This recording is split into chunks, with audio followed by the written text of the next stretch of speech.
What's going on, everyone? Welcome to the Tuesday, May 20th edition of the Ship My Money Show. I'm your host, Adam Scherer. You can follow me on Twitter at ShipMyMoney DFS. 11-game slate today turned into 10 games. No Minnesota, no Cleveland. Wish they had made that decision early yesterday instead of tricking me into playing a good amount of Bailey Ober at low ownership just to get rained out after like 3 innings. But they postponed that one early, so we don't have that game. We do still have some weather concerns in the White Sox and Seattle game.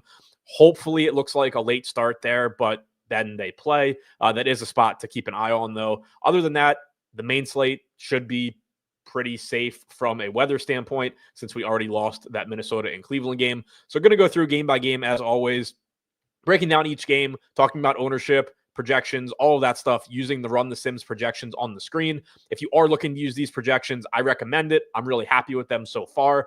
You can use the link in the description below and use the promo code UTA MLB that you see at the bottom of your screen. That gets you 10% off any MLB projections package, whether you want the full data package that gives you access to everything you see on the screen, downloadable projections, fully detailed projections, or if you want to save some money, only $10 a month, you can overlay the projections straight onto your DraftKings lineups page. Very good for late swapping, hand building, if you're only playing a couple of lineups, and it doesn't make sense for you to buy the entire fully detailed projections that you don't need. So either of those are available. Link in the description below. The promo code you see on your screen gets you 10% off. That is available through May 31st, so take advantage of that.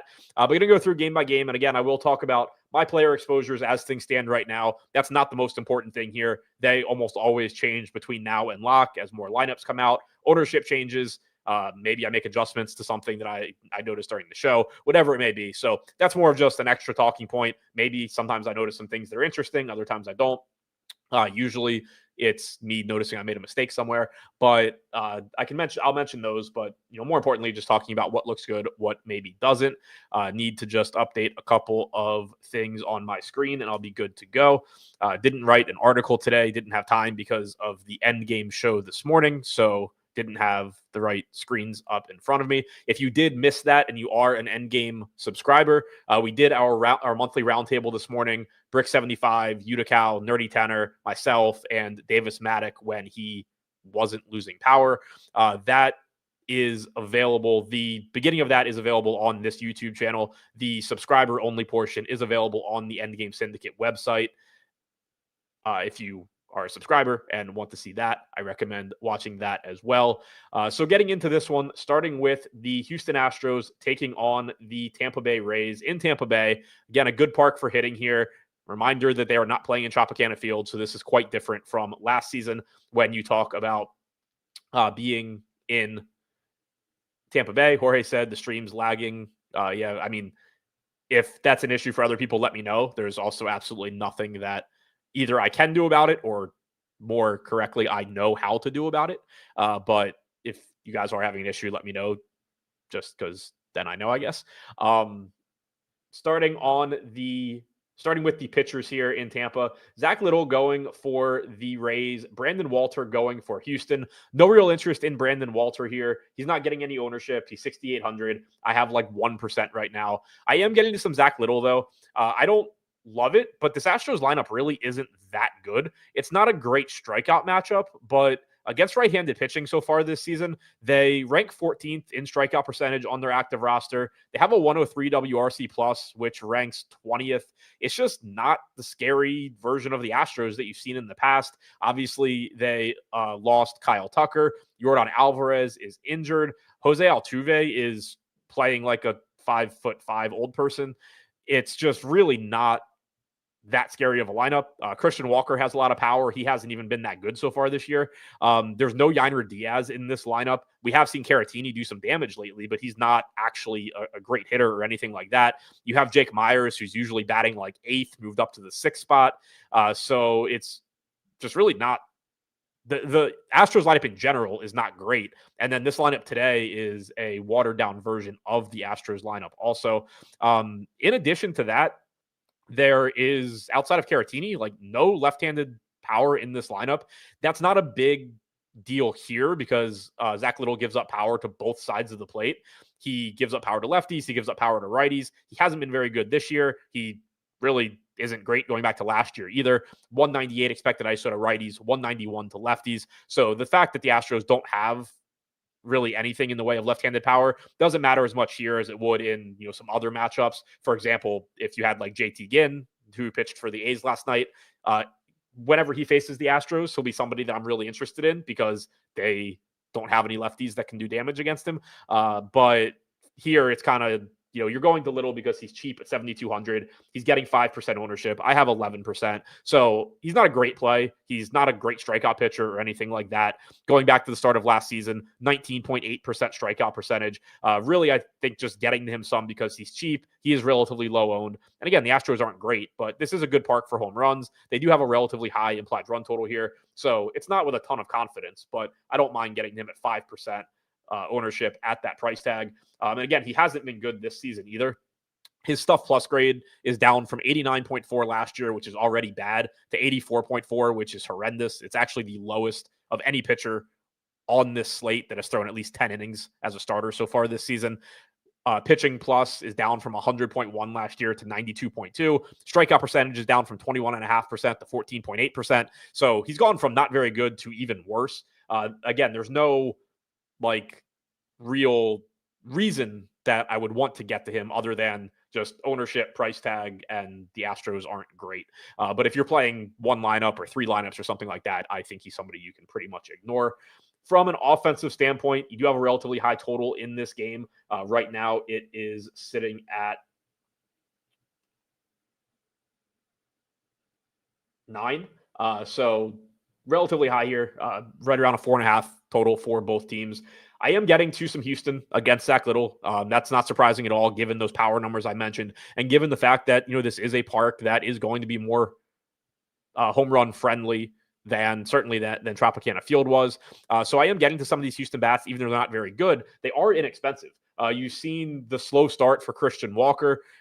$3,400 price tag for the amount of power that he has against a pitcher that's allowed a 272 expected ISO to right-handed hitters with only a 14% strikeout percentage so far this season, 198 expected ISO to righties since the start of last season. So far this year, Walker a 183 expected ISO against right-handed pitching. So it's not like he's not hitting for any power or anything like that. It is lower than, if you go back to last season, he gets up well over 200 to a 223 expected ISO. You expect him to get back to, his norms. He's somebody that has hit for power for years, and you're just getting him at a really cheap price tag here. So he's getting 10% ownership. I'm around 2x the field at 20%. Jeremy Pena, not a great power hitter, but does have some power upside, does have some speed. He's getting about 10% ownership. Favorable $4,000 price tag leading off. I'm a little north of the field there. Altuve, I mentioned that he isn't hitting for any power this year and just hasn't been particularly good overall. 260 expected WOBA against right-handed pitching, 117 expected ISO through 172 plate appearances. He's been absolutely awful. There's no way around that, but he is also only 4K with second base and outfield eligibility. So I'm still getting to him some. And one thing that I do like, and I've mentioned this before, but it's something that I love about having our own projections as opposed to relying on other people's, is I know that our projections are factoring in StatCast data, how guys are hitting the ball, their quality of contact, all of that. So if I'm getting to Jose Altuve, it obviously doesn't make those issues go away. He's not magically just going to be great again tonight, or at least, that's not your expectation. But I at least know that the projections I'm using are factoring in the way Jose Altuve has been hitting the ball, as opposed to, you just not knowing, is it just straight, well, this is how he's projected to be this year because of what he did last year, and we're going to be really slow to adjust, even though he's playing horribly. So I do like, you can feel a little bit more comfortable, a little bit more confident, I think, not in his actual production, obviously, but in the fact that you're getting to him at 4K, and at least the data you're using is aware of just how absolutely awful he's been so far this year. $2,900 Caratini batting 5th. Nice lineup spot for him. Nice price tag. Getting about 10% ownership. I'm right around the field there as well. I'm getting 9% McCormick at 5% owned. He's batting 9th, but he is $2,200.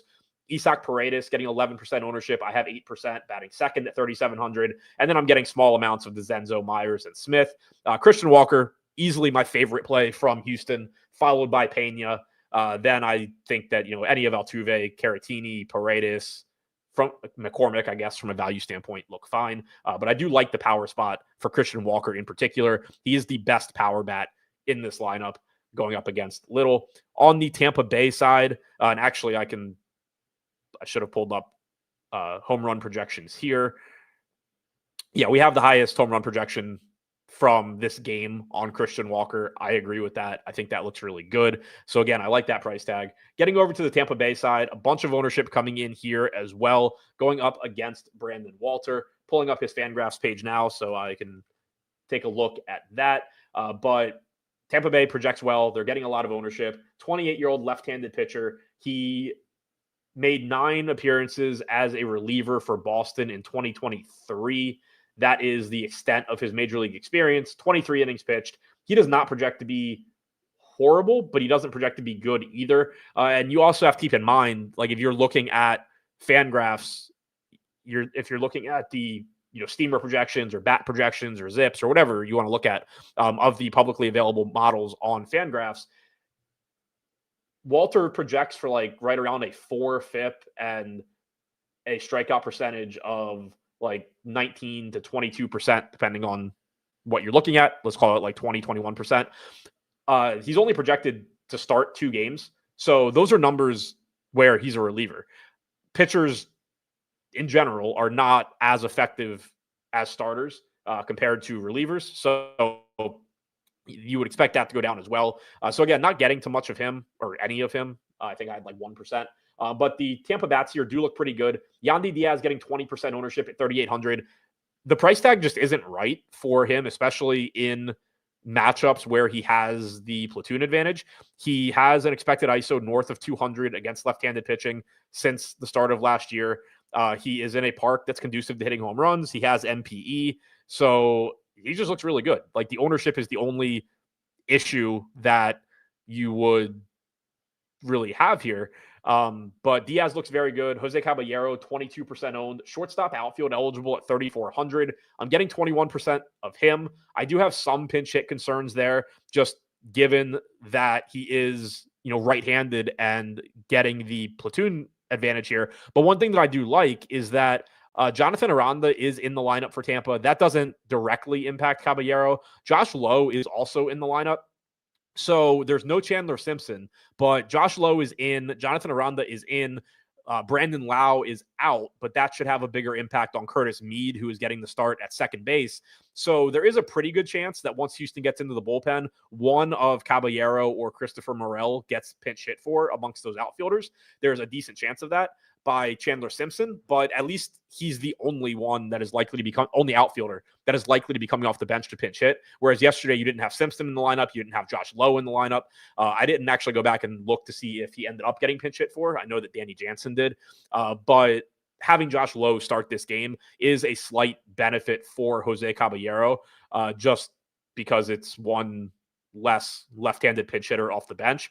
And so if you look here, you can see, a decent pinch hit projection on Caballero at 10%, but nothing too crazy there. 18% on Danny Jansen, 33% on Curtis Mead. That's the big one where he's just very, very likely to become Brandon Lau once a right-handed reliever comes into this game and he comes up to hit.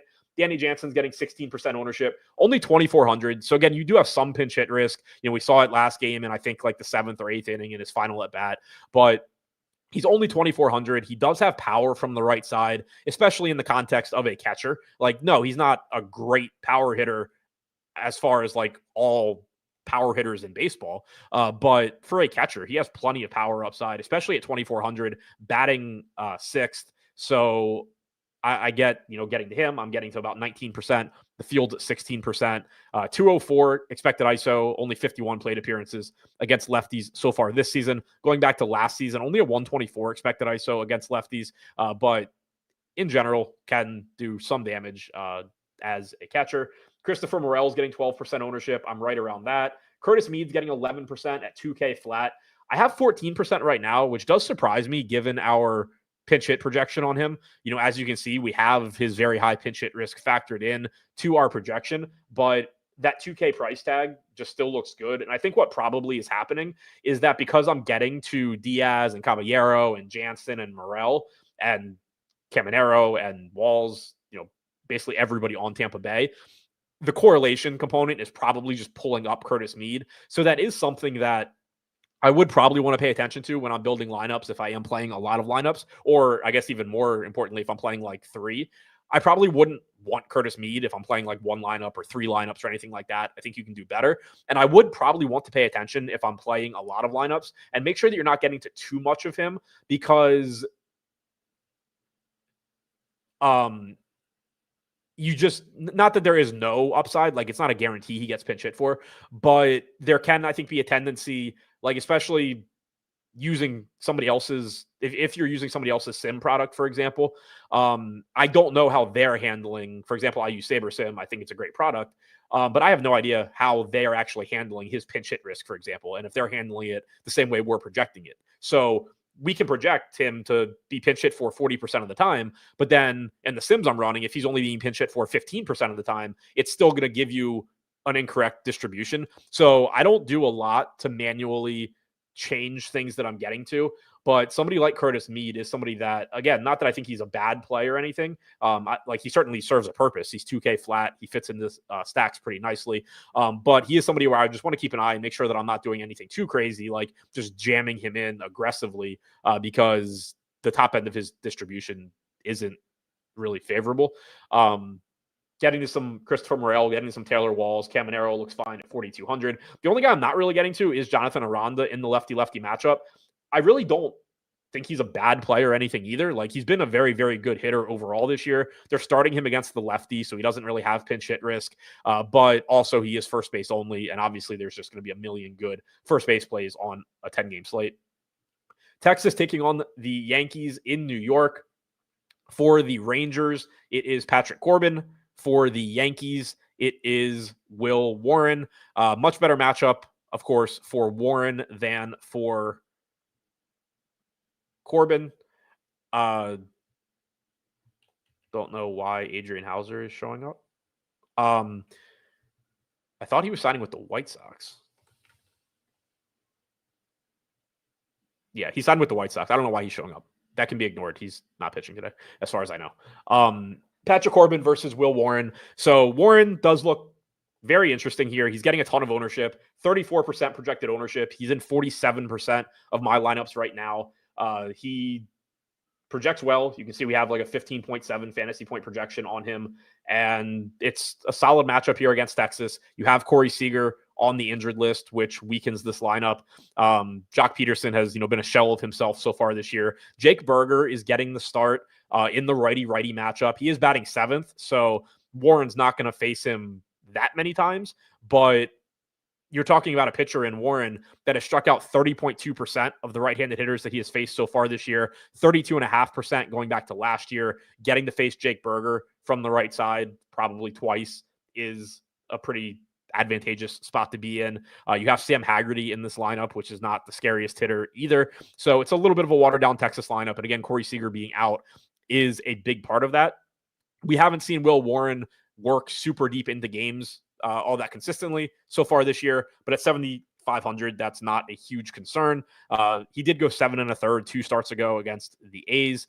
He's thrown over 100 pitches once this season, so you can see that we have him projected to go between 5 and 6 innings here, face 22 batters. But at this price, in a solid matchup, he just looks good. He does have a high strikeout percentage against lefties as well, 23.7% going back to last year, 26.7% so far this season. He has just good strikeout stuff, 100.6 stuff plus, 105.2 pitching plus grade so far this season, 27.9% K percentage overall this year. So just a little bit cheaper than he should be, getting a bunch of ownership, but I think deserves it. Patrick Corbin on the other side, 7,300, getting 3% ownership. I have like 8%. If that goes away, fine. It's obviously a god-awful matchup against the Yankees. You are going to get some negative correlation. I'm sure the Yankees are going to get some ownership. Corbin, I've said this before. Corbin is certainly not any good. He's probably not as bad as people think he is. I think part of the narrative around Patrick Corbin over the last few years has been in the context of how much his contract is for and him just being one of the worst contracts in baseball, going back to what he had signed with the Nats. But he's a below average starting pitcher. He's not like the worst pitcher ever or anything like that. It is obviously advantage Yankees in this spot, and I don't think he's any sort of pitcher that you should be actively targeting. But he's showing up in a few of my lineups at 3% owned. Will Warren, the clear priority from a pitching standpoint here, though.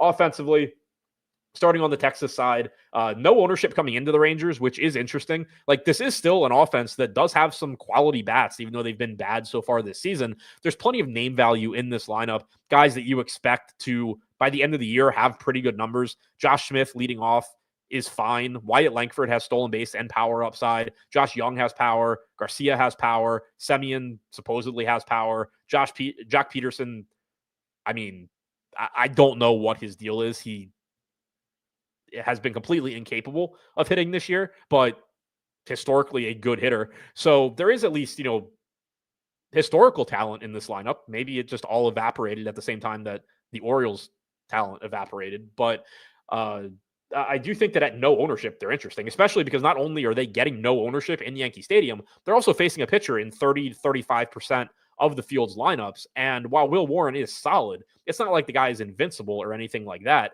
He's, a young pitcher. He is relatively unproven. 170 expected ISO allowed to lefties so far this year, 151 to righties. So again, I think like the advantage is in Will Warren's favor. I would certainly, if I could only play one, play Will Warren before I play the Rangers. But if there's going to be no ownership to, a $2,400 Jack Peterson, I will unfortunately get to at least a little bit. I'm getting to like 10% Wyatt Langford, 10% Young, 7% Garcia, 5-6% Semien and Smith. So not going crazy with Texas, but I do like the upside component of just getting an unowned, cheap team in Yankee Stadium that does have some negative correlation against the a popular pitcher as well.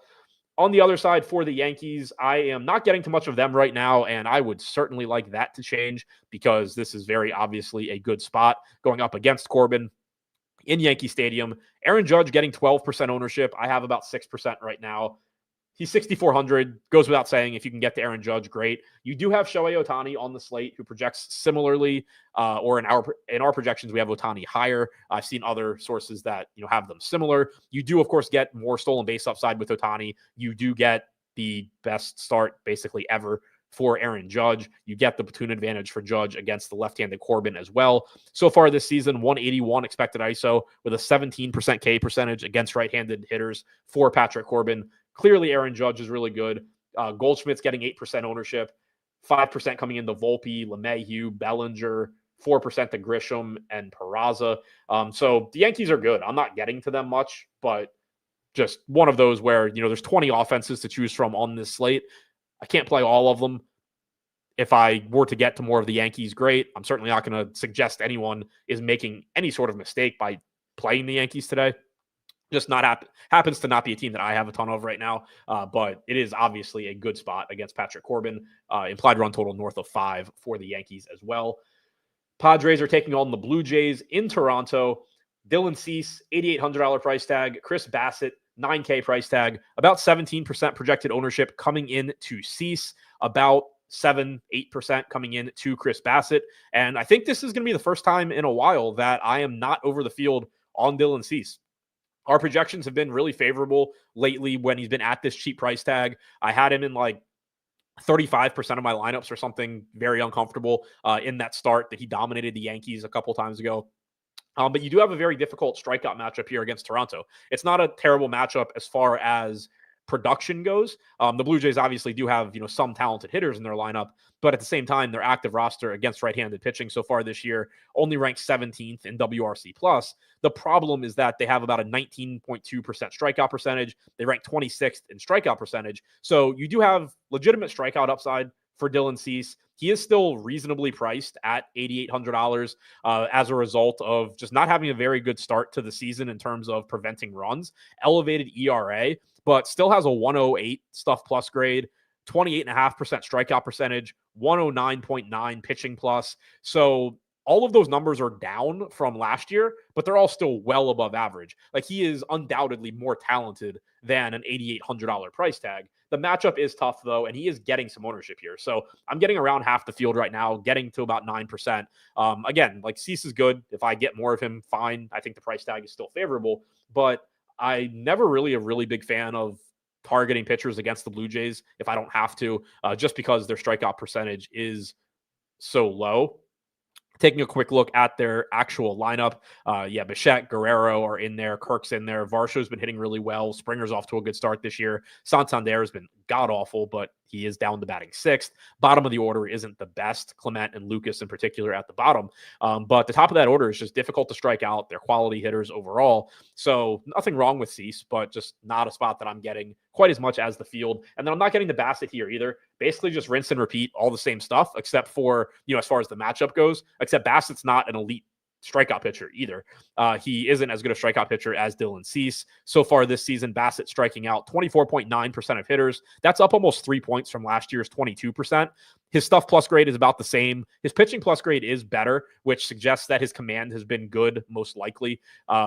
So he has been good this year. You've seen him, get more strikeouts, be a little bit better than last season, but it is still a $9K price tag facing a Padres team that is a very unappealing matchup. San Diego ranks 29th in strikeout percentage against right-handed pitching this year. They have a top 10 WRC plus. So a little bit of ownership coming into Bassett. I'm not getting to him right now. He's sub 10% projected ownership. Offensively, not getting to much of this one. On the Padres side, pretty much, what you would expect. If you want to play some Fernando Tatis or some Jackson Merrill, by all means, Manny Machado, like those guys are really good, but there are 20 offenses on this slate. Bassett is a solid pitcher overall. So far this season, 167 expected ISO to lefties, 126 to righties. If you go back to last year, he did have some issues with lefties. 195 expected ISO since the start of last season to left-handed hitters. Last season by itself, it was up to 203 with an expected ISO below 100 against righties. So still a very low expected ISO against righties. Jackson Merrill, again, like if I had to single out one guy that I think matches up the best with Chris Bassett, it would be Jackson Merrill. But Jackson Merrill is also $5,800. So that's the problem that I think you're going to run into here also with San Diego. It's not just that Chris Bassett's a solid pitcher. If you had, normal pricing on San Diego, Chris Bassett's not good enough that I would shy away from this talent. But there are cheap bats in this lineup, but the ones that you actually really want, 5,700 Tatis, 5,800 Merrill, 5,200 Machado. It just becomes tough to stack those guys together. You have a Coors Field game where the Phillies have an implied run total of about 14. So it's just tough to really prioritize the Padres. The guys that are favorably priced are ones that you're really not that excited about. Like, yeah, you can have Padres stacks, but if the Padres stack is Martin Maldonado and Jason Hayward and Luis Ariz, it doesn't really count. So they're not getting any ownership. I'm not getting to them. On the other side for Toronto, they are not getting any ownership either. I'm not getting to them either. I have, a few lineups with Toronto stacks, but out of 150, but nothing that stands out at all. I mentioned that Cease does have a 4.6 ERA so far this season, but his strikeout stuff is still there. His stuff is still there. Only a 100 expected ISO to righties for him this year. He has given it up a bit to lefties. 374 expected WOBA, 257 expected ISO. I mentioned Dalton Varsho is off to a very good start since returning from injury. If I guess you wanted to single him out as right now, at least, the best left-handed power bat in this lineup, given how poorly Santander has hit to start the season. He's 4,200, but, he's a $4,200 outfielder. Those are a dime a dozen. There's a million of them. He has 45 plate appearances this year against right-handed pitching. 400 plus expected ISO clearly is not going to hold up, but he has been hitting the ball very, very well. But overall, I just don't really see anything that is particularly appealing from Toronto. Mariners are taking on the White Sox in Chicago. I mentioned it at the top of the show, but this one does have weather concerns. Seems pretty likely they get a late start and then play, hopefully, but that remains to be seen. So maybe is this why? Okay, so Adrian Hauser is pitching for the White Sox tonight. I assume you don't get points on DraftKings because he's still listed with the Rangers. But either way, as you could see on the screen, if you were paying attention earlier, he is $7,300 and projected for 8 DraftKings points. So it doesn't matter. It's not a good matchup against the Mariners. He's not a good DFS pitcher. It doesn't matter if he's in the player pool or not. I wouldn't be playing him. On the other side, you're getting an opener for Seattle, followed by, I believe, Casey Lawrence. Sounds like somebody from Brotherly Love. He's been around forever. He's 37 years old. 12 and 2/3 innings, in the majors last season. 5 games out of the bullpen, 15 games out of the bullpen in 2023. He projects for like a 13% strikeout percentage. Ground ball percentage projects for for his career, it's like 43%. So nothing special there, but he's facing the White Sox. So no pitching the roster from the Mariners, no pitching the roster from the White Sox. For the Mariners bats, it is an okay spot against Adrian Hauser. No idea really what to expect from him, obviously, in terms of rust or, it's his first major league appearance of the year, I believe. But he's not somebody that misses a ton of bats. When he's on, he can keep the ball on the ground, but you are also getting Seattle outside of T-Mobile Park, which is always nice. Hauser going back to the start of the 2023 season, 180 expected ISO to lefties, 140 to righties. You would prefer left-handed power bats here, but clearly you can still play Julio Rodriguez as well. Cal Raleigh, Jorge Polanco, JP Crawford. These guys all look fine. They're getting like 5 to 10% ownership on the guys that you would want to play, with the exception of Rodriguez getting about 13%. I'm a little below the field on the Mariners. I throw them right in that bucket with the Yankees, where I think it's a good enough spot. If I'm getting to them, fine. But also 20 offenses on the slate. On the White Sox side, I'm not getting much of them. It is the White Sox. Highest owned guy here is Josh Rojas at 5%. Batting second base and third base eligible. So does project as a good value option, or a decent value option. If we sort by fantasy points per 1K, he's the best point per dollar projected hitter from this game, followed by Palacios, who's 2,500 batting third. But you have the bullpen game for Seattle. That's never super appealing. You have White Sox hitters. That's never super appealing. So nothing that really stands out to me here outside of maybe getting some Rojas or Palacios for value. Baltimore taking on Milwaukee. In Milwaukee, Baltimore on a nice 7-game losing streak, becoming very live for the number 1 overall pick next year, which is just absolutely wild. Was thinking earlier today that Ethan Holiday was in that draft and not this year's, which would have been cool, but he's this year, so they're wasting it. But yeah, the Orioles are terrible. They probably start playing better at some point. Maybe not. Who knows? They might just be completely throwing in the towel at this point. But on the mound, we have Logan Henderson for the Brewers. Keegan Aiken is going for the Orioles. He's opening. He will be followed by Chase McDermott. So from a pitching standpoint, Logan Henderson is $9,500, which is a really high price tag, especially given that, as bad as this Baltimore team is, they are 16 games below 500. The only teams with worse records are the White Sox, the Pirates, and the Rockies. From a talent standpoint, they still have it. They've hit right-handed pitching well this year. WRC Plus, last I checked, was still top 10 on their active roster against right-handed pitching. So far this season, it's 5th. They have the 5th highest WRC Plus against right-handed pitching. Like, as bad as this team is, it is not a cakewalk, especially for right-handed pitching. And it really stands out. Like, if you look at WRC Plus against right-handed pitching, Colorado is 30th. The White Sox are 29th. The Pirates are 28th. Those are the teams that Baltimore is in the company of when it comes to record this year. The teams that Baltimore is in the company of when it comes to hitting right-handed pitching, the Diamondbacks are a lot better, but the Tigers, the Cubs, the Cardinals, the Padres, the Mariners, the Mets, like, this is not a 16-31 team from a talent standpoint. So it is obviously a dangerous matchup for Henderson. That being said, he's a top 100 pitching prospect. He's made 2 major league starts so far this season. He has been good in both of them. Had some conversations talking about projections, behind the scenes. I think it's kind of difficult to gauge exactly how deep into this game he should be expected to go. He threw 83 pitches in his first major league start. He threw like 73 or 75 in his second one. He went 6 innings and then 5 innings. One thing that does concern me here from a how far into the game is he going to go standpoint, we don't have an Orioles lineup yet that I know of. Just got it. So Jackson Holliday's leading off. Adley's hitting second. Gunnar Henderson's hitting third.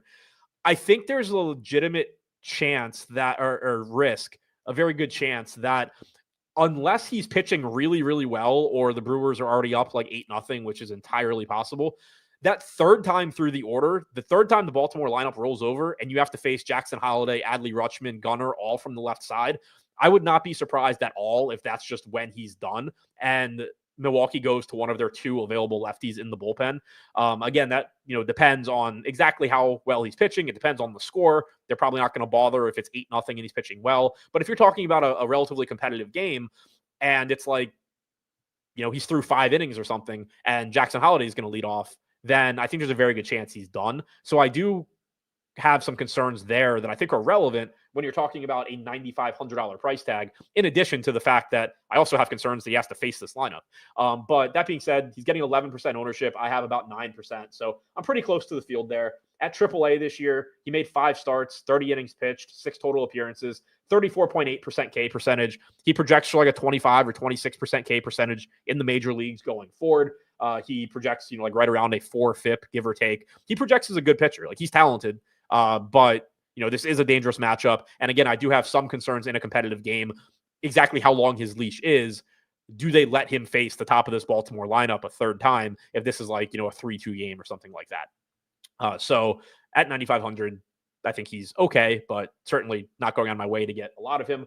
Keegan Aiken, I think you can ignore. He is probably facing, 5 batters or something. We haven't projected between 5 and 6. Chase McDermott is 8K, so I don't think we need to worry about getting to him either.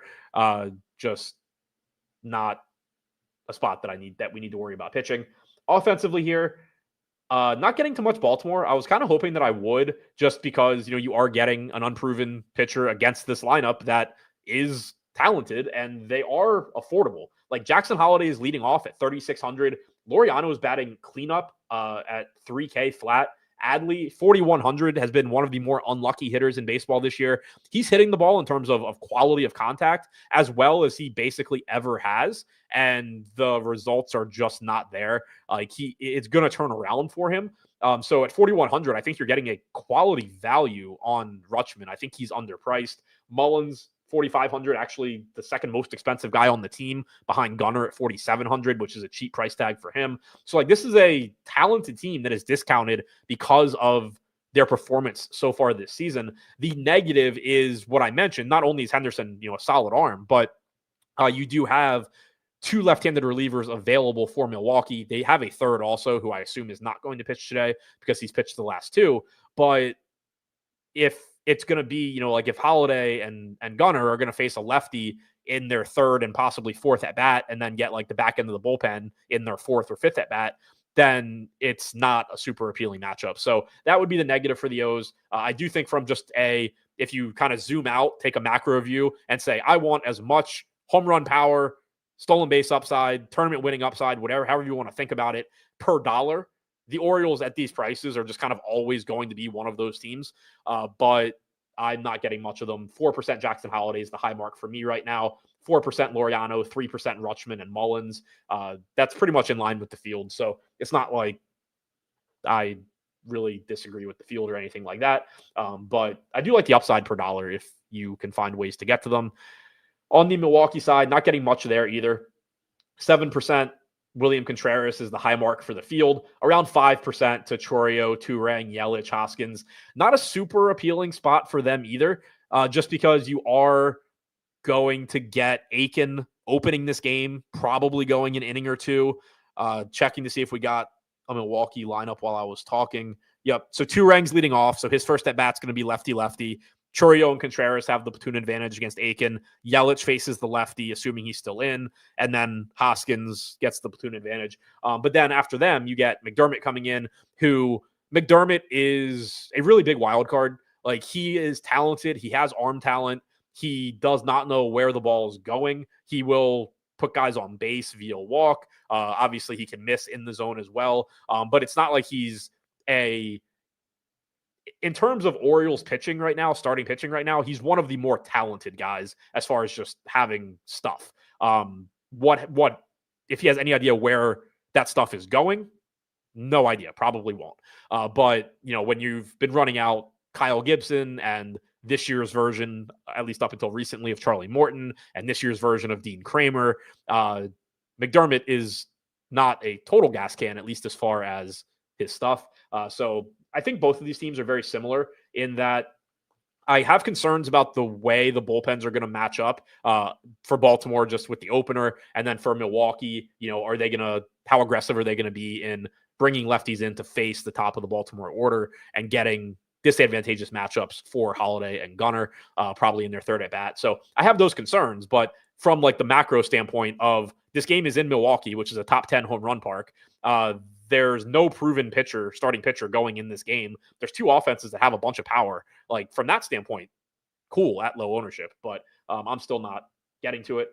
Detroit taking on the Cards in St. Louis, about a 3.5 implied run total for the Cardinals, 4.5 to 5 for the Tigers. Tarek Skubal on the mound for the Tigers, one of the best pitchers in baseball. Eric Fetty going for the Cardinals, $11,500 price tag on Tarek Skubal on a slate that has Coors Field at 28% ownership, and I'm getting to 70% right now. He is really, really good. The strikeout matchup is not ideal, but this offense also on their active roster since the start of 2023, only a 92 WRC plus against left-handed pitching. That ranks 25th in baseball. They rank 20th in strikeout percentage. Skubal, like I said, one of the best pitchers in baseball this year. I think it's going to end up being neck and neck between him and Hunter Brown for Cy Young in the American League. Skubal striking out 33.6% of hitters, which is up from last year's 30%. His stuff plus grade this year is up from 112 to 118.7. Pitching plus is up from 112 to 128.6. Just unbelievably good stuff from Skubal. He's great at everything. Fastball velocity is up almost a full mile an hour to 97.5 miles per hour. So I'm getting a bunch of Skubal. There's 20 offenses that I can find relatively inexpensive bats from. I can roll the dice on some cheaper pitching if I need to. Maybe that's why I'm getting some more Zach Little. It's probably why I am a little lower than the field on Aaron Judge, for example. It's probably why, I'm having trouble getting to like Julio Rodriguez and Cal Raleigh is prioritizing Tarek Skubal, but he is insanely good. It's a good park for preventing home runs. Yeah, it looks like I'm going to end up with a lot of Skubal here. I think we're projecting him a little bit higher than other places that I've seen as well. So not surprised that I'm getting a stand there. Also, on the other side, Eric Fetty at 7K, getting 11% ownership. I'm not getting to him. He's got a tough matchup here against the Tigers. This has been one of the best offenses against right-handed pitching this year. They rank 4th in WRC+. The only teams that have been better are the Yankees, the Dodgers, and the Diamondbacks. They don't strike out a ton. They rank 12th in strikeout percentage, but it's still only 21.7% on their active roster. Just a quality offense, and you have young hitters that have seemingly improved and figured things out. One thing working in Eric Fetty's favor is that he doesn't give up a ton of power, and this park does mitigate it also. 156 expected ISO to lefties this year, 174 to righties, 137 to righties since last year, 168 to lefties. But it is a talented Detroit lineup. If you look at what they've done against right-handed pitching so far this season individually, 386 expected WOBA for Carpenter, 360 for Torres, 322 for McKinstry, 393 for Green, 360 for Torkelson. Him figuring things out is really big for this team. You have not the best lineup beyond that. Trey Sweeney hitting 6th, followed by Baez. Sweeney 305 ex-WOBA this year, Baez 305. So it does drop off a bit after Torkelson, but the top of this order is difficult. They don't K a ton either. So far this season, 137 plate appearances against righties for Carpenter, only a 16% K percentage, 10% for Torres, 25 for McKinstry, 24 for Green, 25 for Torkelson. But those top two guys just really do not strike out in addition to being solid hitters. So, if you want to play some 7K Fetty and hope for the best, sure. But Skubal, really good. Michael Henry said current form doesn't lie. The Orioles are putrid. I think Henderson mows them down. Their current form against right-handed pitching is the 5th best offense in baseball. So, that's the thing with the Orioles. It's just so weird. Current form as far as winning games, yeah, they're terrible. But in terms of actually doing damage outside of against left-handed pitching, where they've been unbelievably bad, they've been one of the best offenses in baseball, and they've been unlucky. It's still a really talented offense that is hitting the ball hard and doing damage. So not to say Henderson can't have a good game, and I'm playing some of them, but they aren't an easy out, even though they're a terrible baseball team. It's just a really weird team. I am getting a little bit over the field on Detroit here. They're just not getting any ownership, and again, they are talented. 4% projected ownership coming into Carpenter, 3% to Green, 2% to Torres. I'm not getting a ton, but 7% Green, 7% Carpenter, 5% apiece on Torres, Rogers, McKinstry, 4% Torkelson. So small stab at them. They are pretty affordably priced for the upside that they have as well. None of these guys are north of 5K. Torres is 4,900. drops off to 4,700 for Green. Carpenter's finally up to 4,500 after being free for like the first month plus of the season.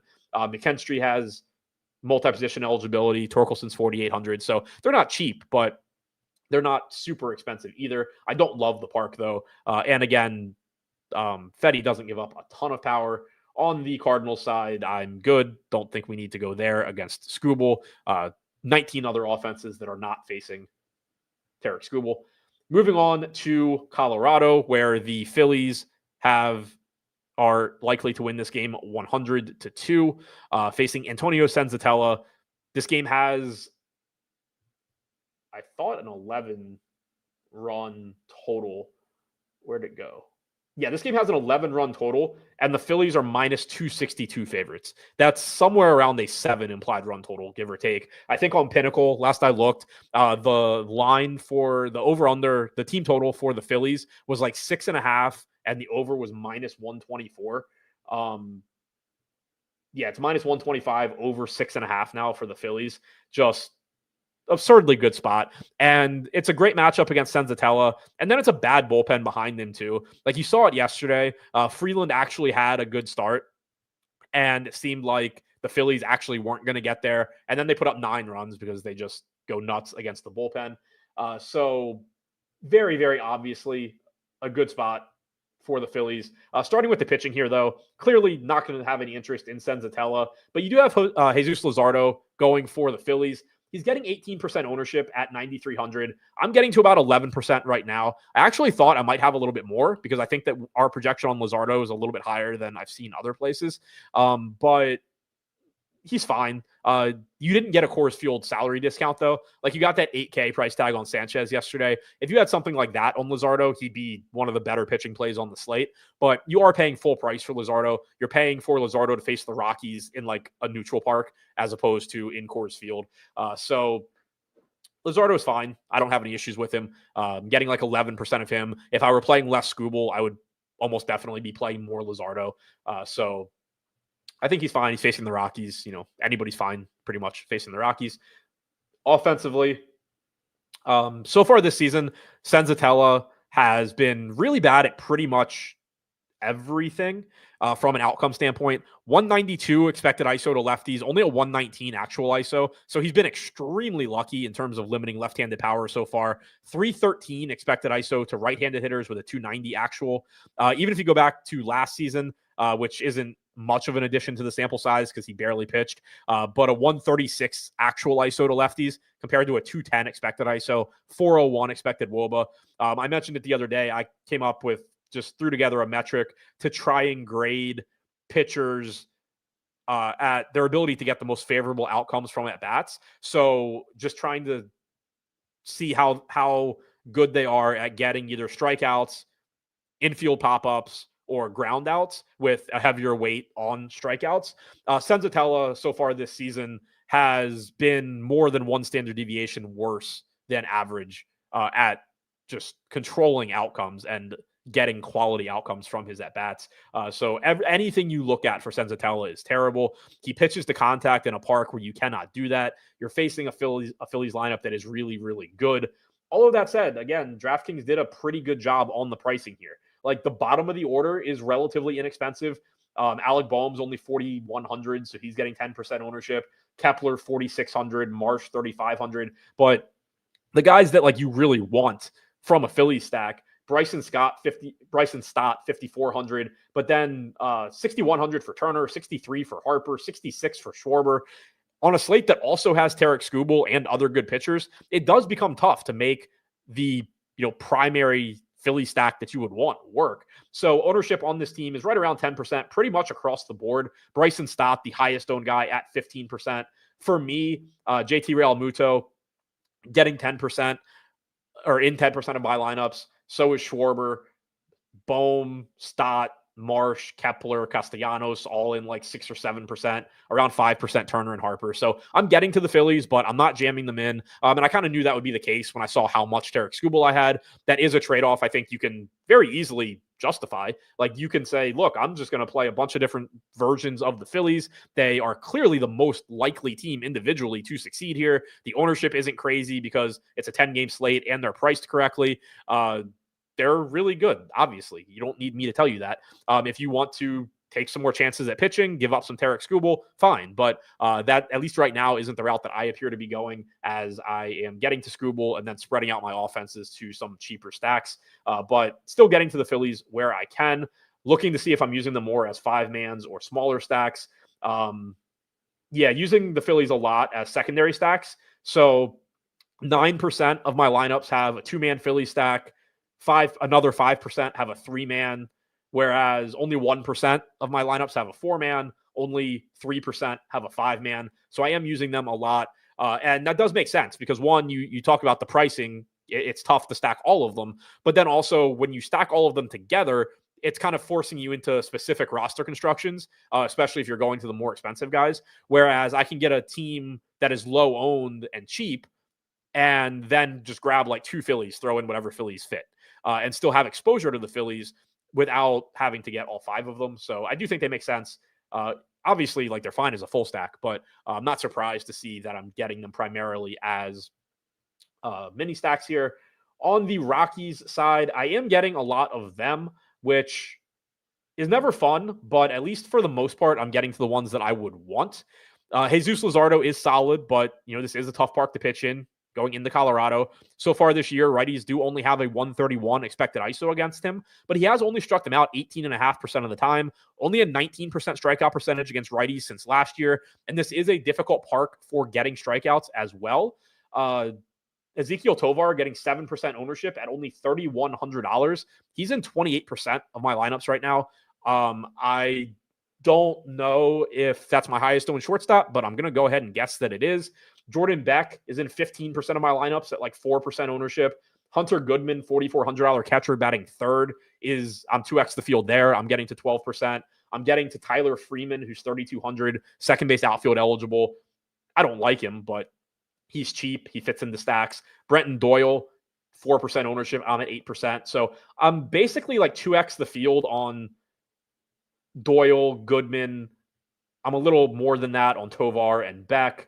And then I'm getting to a little bit of Amador, totally even less of Farmer and Shunk. But Tovar looks like the priority for me, followed by Beck and Goodman, and then Freeman and Doyle. I'm fine with it. Like, they're in Coors Field. They're not popular. They still have an implied run total around 4.5, which on this slate is relatively high. You go through and look at the teams that are like not in the same ballpark. The Yankees are clearly higher. The Mariners are clearly higher.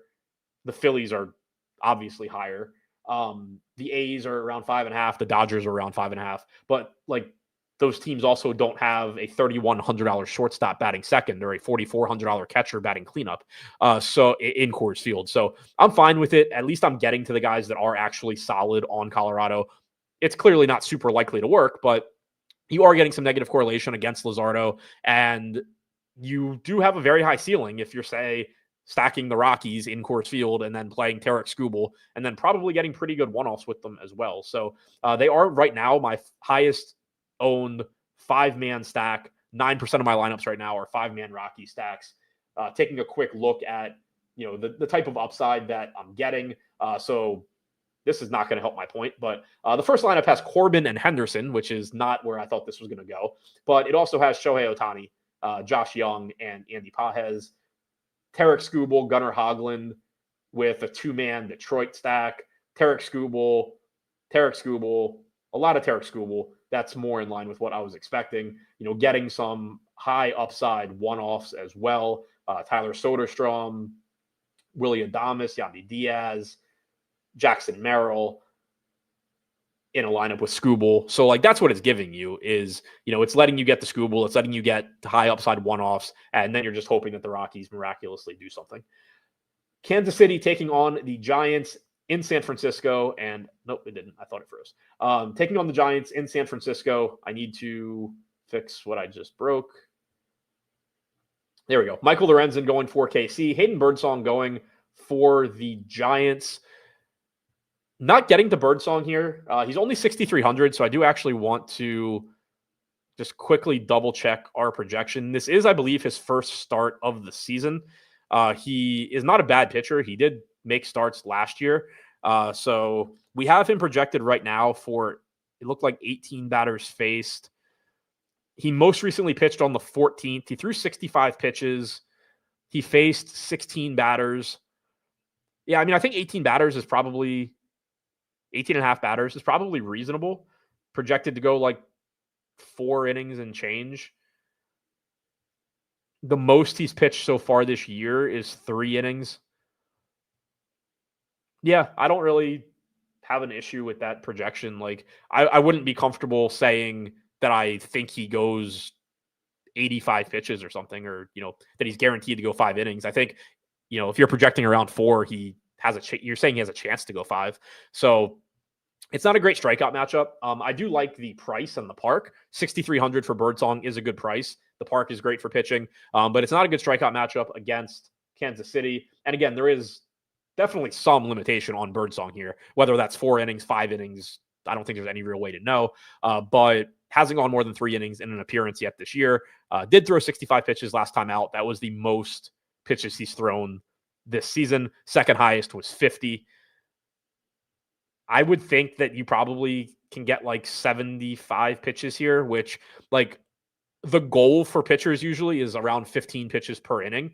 So, like, expecting around 75 pitches, I think, is kind of very much in line with how we have it projected. Because, like, if he's really efficient, you can probably get 5 innings from him. But on average, I would guess you're getting like 4 and change. So yeah, I'm fine with the projection here. I'm not really worried that he's like going to kill me by not having him, because I just doubt that he goes deep enough into the game, and Kansas City doesn't strike out a lot. He obviously can be a good point per dollar play, but I'm not getting to him right now. He's projected for 10% ownership. Michael Lorenzen getting 7% ownership at 8,200. I'm getting to 3%. The selling points for Lorenzen are that this park is good for pitching, and the Giants rank 10th in strikeout percentage against right-handed pitching this year. They are 19th in WRC plus. The negatives for Michael Lorenzen are mostly that he's Michael Lorenzen.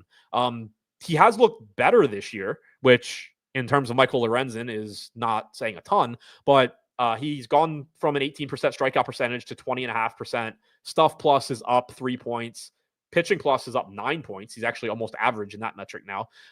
So very long-winded way of saying, if you're playing a bunch of lineups and Michael Lorenzen lands in some of them at 8,200, fine. If you're playing a couple lineups, I wouldn't really worry about Michael Lorenzen too much. Looking at the offenses here, starting on the Kansas City side, nothing too crazy that stands out.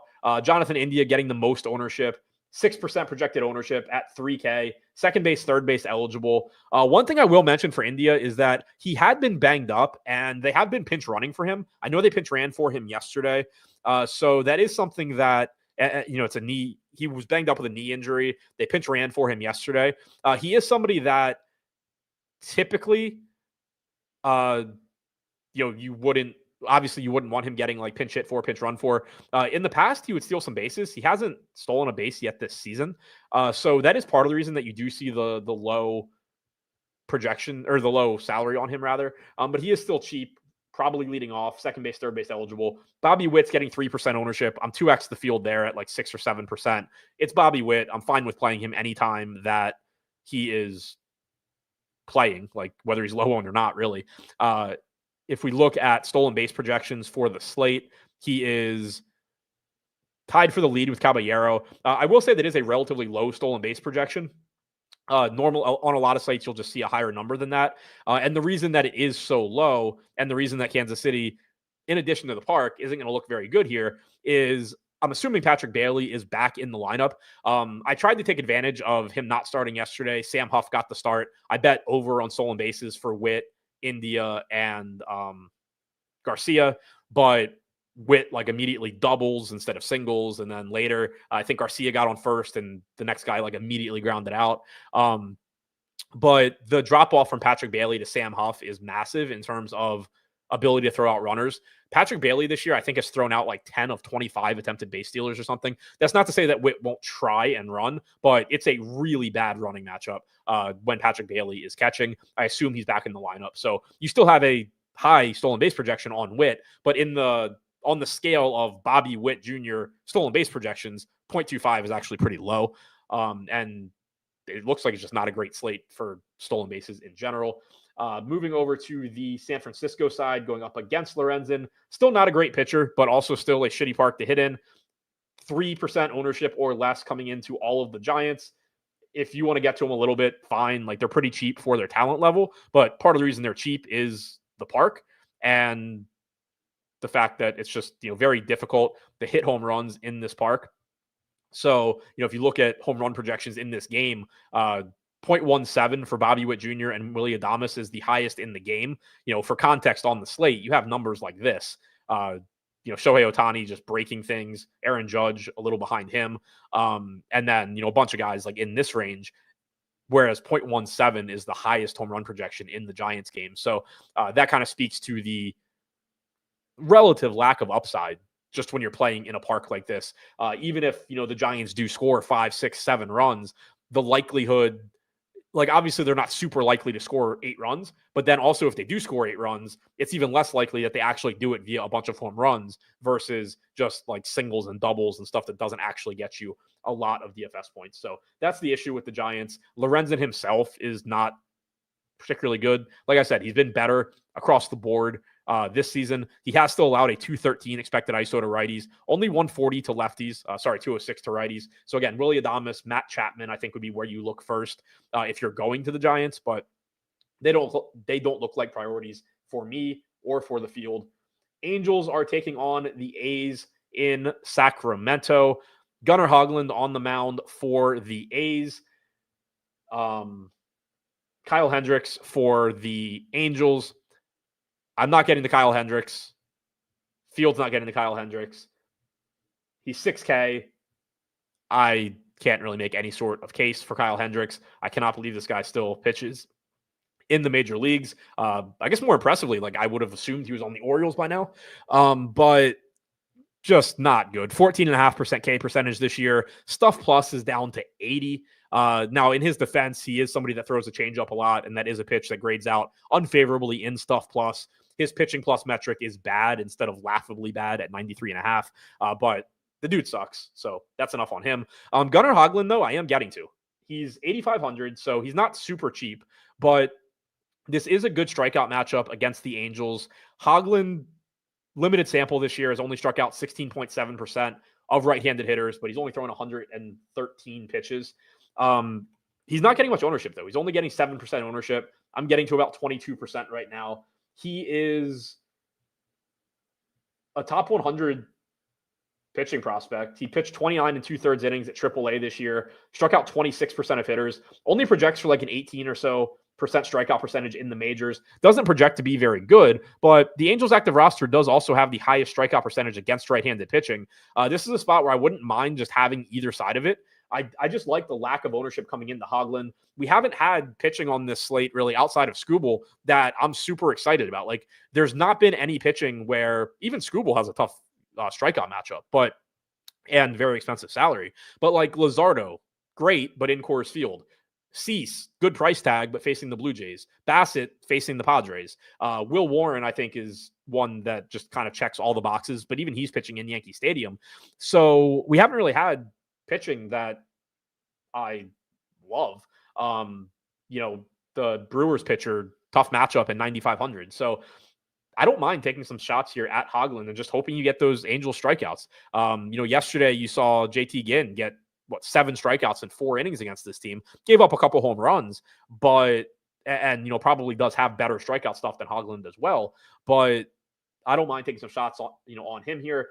We have 2 games to go, and I really haven't had a pitcher other than Skubal that I love. So I don't mind just getting to some Hoglund and hoping things work out.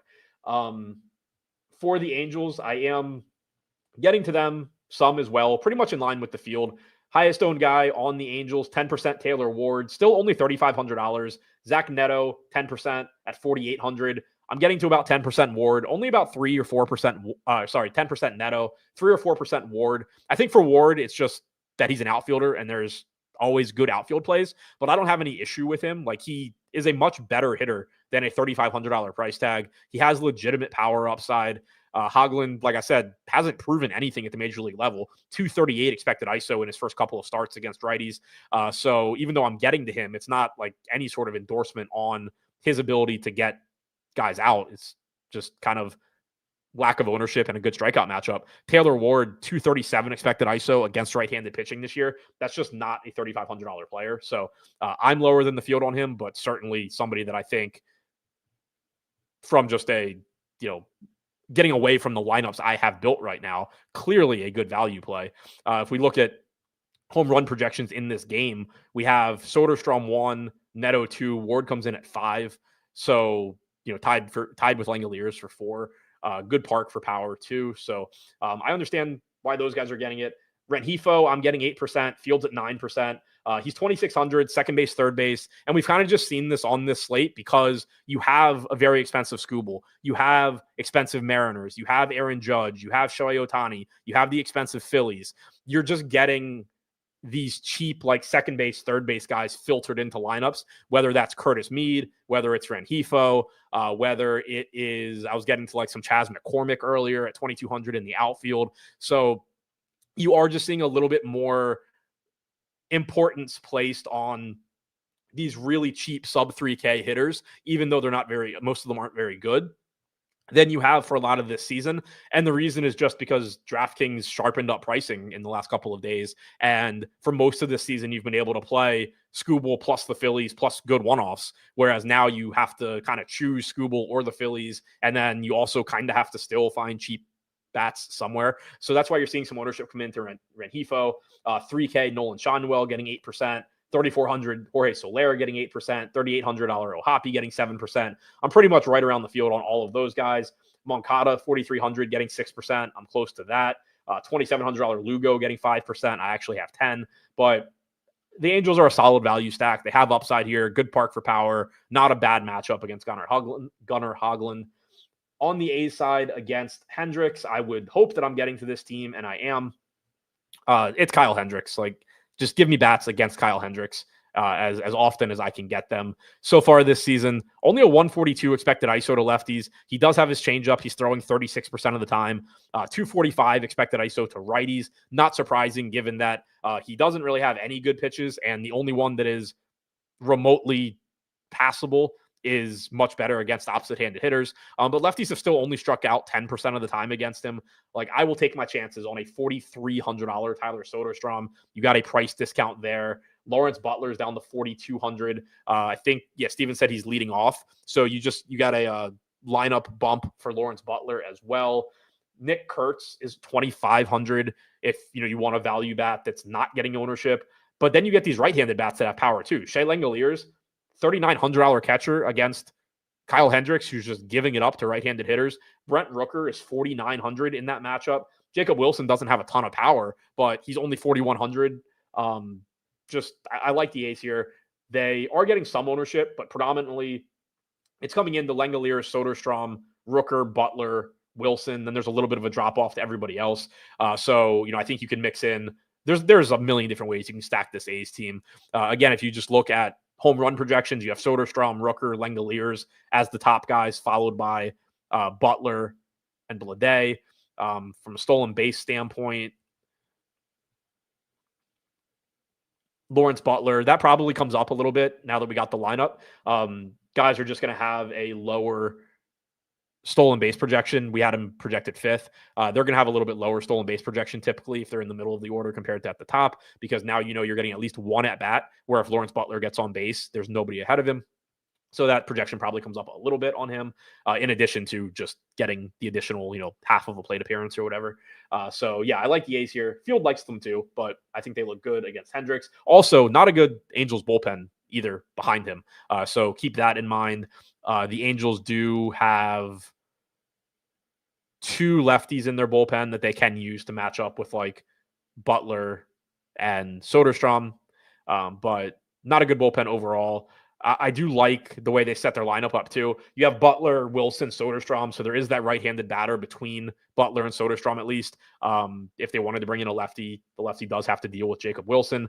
Similarly, Nick Kurtz is sandwiched between Langoliers, Andujar, and Urias, so it's tough to like match up with him if you're using him as a low-owned value bat. So I like this A's team quite a bit from a value standpoint, from an upside standpoint. I think it's all there for the game. Arizona taking on the Dodgers in Dodger Stadium. Yamamoto going for the Dodgers. Ryan Nelson going for the Diamondbacks. Yamamoto is really good. I'm also not getting him here, and I really don't mind it. He's $10,500 in one of the most difficult matchups that you can get, and he's getting 17% ownership. Like, I understand the ownership in the sense of if Yamamoto is ever just not getting ownership, then it's like, oh, okay, well, I'll just play Yamamoto because he's really good. You know, I mentioned the outcome metric that I created. He actually has a better score in that than Tarek Skubal does. He's 1.26 standard deviations better than average. Skubal's 1.16. He's striking out 29.5% of hitters. Pitching plus is at 107. Like, he's a good pitcher, but this Diamondbacks team is a brutal matchup. Against right-handed pitching so far this season, they rank 22nd in strikeout percentage at 20%. They rank third in WRC plus. So again, it's not that I'm saying, I think they're going to do a lot of damage against Yamamoto. It's more, how likely is he to put up a score that you have to have when he's facing a team that's really tough to strike out, that does a lot of damage, and then also, not that he's on a short leash or anything, but doesn't generally go that deep into games. He did throw over 100 pitches, I believe, in his most recent start, 88 pitches in his most recent start, went 6 innings. He's gone more than 6 innings in a start one time this season, and that was against Texas. He threw 102 pitches on April 18th. In his most recent starts, 88 pitches, 6 innings, 88 pitches, 5 innings, 91 pitches, 6 innings, 94 pitches, 5 innings. If Yamamoto against the Diamondbacks at 10,500 burns me, he burns me. I would just rather find $1,000 for Tarek Skubal. Or, you could make the case that you just don't spend up at all. You get better bats. You go to the Luzardo, Cease, Bassett, Warren, grouping, which is, I think, also fine. So I'm not getting the Yamamoto. Again, if he goes for 30 or something against the Diamondbacks, fine. Ryan Nelson on the other side, getting 3% ownership. I have 5%. Matchup sucks, but he's $5,700. So out of 150 lineups, he's landing in a few for the same reason that Kyle Freeland landed in a few yesterday, but not somebody that you would need to concern yourself with if you're only playing a few lineups. Nothing about him or the matchup that is actually appealing other than the fact that he's $5,700. Moving on to the bats.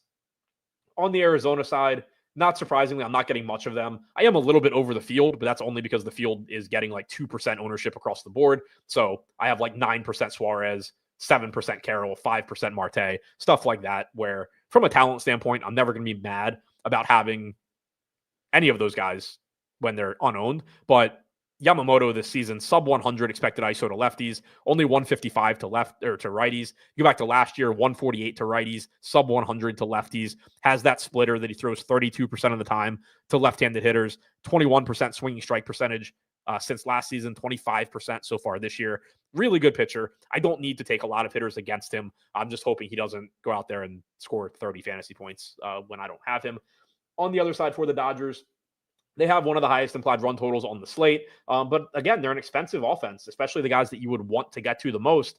So you have 14% projected ownership coming into Shohei Ohtani, and then sub 10% to everybody else. And that's pretty much what I'm getting to right now also. I have 23% Ohtani. So I do think it's interesting, and I'm not surprised by this given the way that we have Ohtani and Judge projected. Judge is getting 12%, is projected for 12% ownership. Ohtani's projected for 14%. So 28% combined ownership projected to go to Shohei Ohtani and Aaron Judge at basically the same price. We have Ohtani projected higher. So I have 28% between them, but it was 6% Judge, 22% Ohtani. I've seen other places where, they're projected the same, which fine. I don't think you can't tell me any Aaron Judge projection, and I'm going to be like, oh, that's definitely way too high with the way he's played this year, the matchup he has, the stadium, all of that. But we still have Ohtani projected better. And so as a result, if the field is going to just say that they're the same and our projections say Aaron Judge is great, but Ohtani looks a little bit better, I'm going to just get a little bit more Ohtani, which clearly I'm going to be perfectly fine with. Andy Pages getting 4% ownership. I have 9% at 4,200. Muncie's cheap at 3,500, so I do like that at third base. Getting about 7%. He's the second highest owned guy on this team at 9%. Nelson this season, limited sample, 198 pitches to lefties, 252 to righties. Go back to the start of last year, 158 expected ISO to lefties, 130 to righties. Not somebody that gives up a ton of power, doesn't have great strikeout stuff. So, not a perfect matchup for the Dodgers, but just such a good offense that they still have a relatively high implied run total. Nelson also has mostly been working, I think he's only started one game, 10 total appearances this year. The most pitch, he's thrown 70 pitches in a game. That's his high mark. That was on May 5th. Most recently, he went 3 innings on the 14th. He threw 56 pitches. So again, you're probably getting something like 70, 75 pitches if he pitches well, probably like 4-ish innings. We have, 4 and change innings projected for Nelson. So semi bullpen game, sort of not the most appealing matchup for the Dodgers, but just a lot of talent here. But from a priority standpoint for both me and the field, it's really Shohei Ohtani, and then everything else looks secondary.